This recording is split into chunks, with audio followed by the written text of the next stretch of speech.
यानी कि बातों से ये साबित हो रहा है कि सबसे बुरा जो है वो लियो को ही ये सूरज ग्रहण इफेक्ट करेगा, क्योंकि लियो का अपना साइन जो है वो सन है। 110%। देखें, जहां जिन ममालिक के ऊपर ग्रहण लगता है वो ये जो मॉडर्न एस्ट्रोलॉजी में हम देखते हैं, और जिनका अपना ज़ोडिक साइन है। अच्छा देखिए, इस साल जो है वो 4 ग्रहण हैं, 2 शमसी ग्रहण हैं, 2 कमरी ग्रहण हैं। इसके फौरन बाद मून इक्लिप्स भी आ रहा है, फौरन बाद आएगा, इसके तकरीबन 15 दिन के बाद जो है वो मून इक्लिप्स आ जाएगा।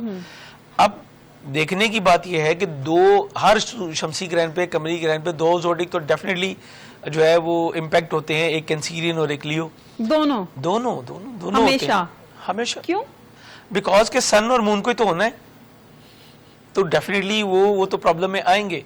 लेकिन कुदरत ने आपके लिए कुछ बेहतरी भी रखी होती है। जैसे आप देखें कि अभी पतझड़ का मौसम था, बहुत सारे दरख्तों से पत्ते उतर गए, बहुत सारे जो है वो गार्डनर्स ने काट दिए।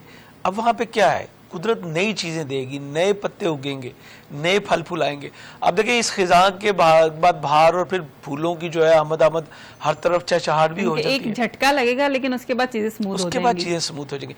देखिए, अल्लाह ताला ने जितना भी निज़ाम शमसी है वो बिला वजह तो तख्लीक नहीं फरमाया। उसमें आपके लिए कई बार बहुत सारी रहमतें होती हैं, बिल्कुल बहुत सारी चीज़ें ऐसी होती हैं जिसको हम सिर्फ नेगेटिव समझ के छोड़ नहीं सकते कि भाई एक वक्त में जो है वो सर्दी बहुत ज़्यादा हो गई, हमारे गार्डनर जो हमारे पौधे हैं वो सब जो है वो कुमला गए। मेरे तो कई बार देखा है, मैं तो खुद अपने पौधों को देखता हूँ तो बहुत सारी तब्दीलियाँ हम देखते हैं।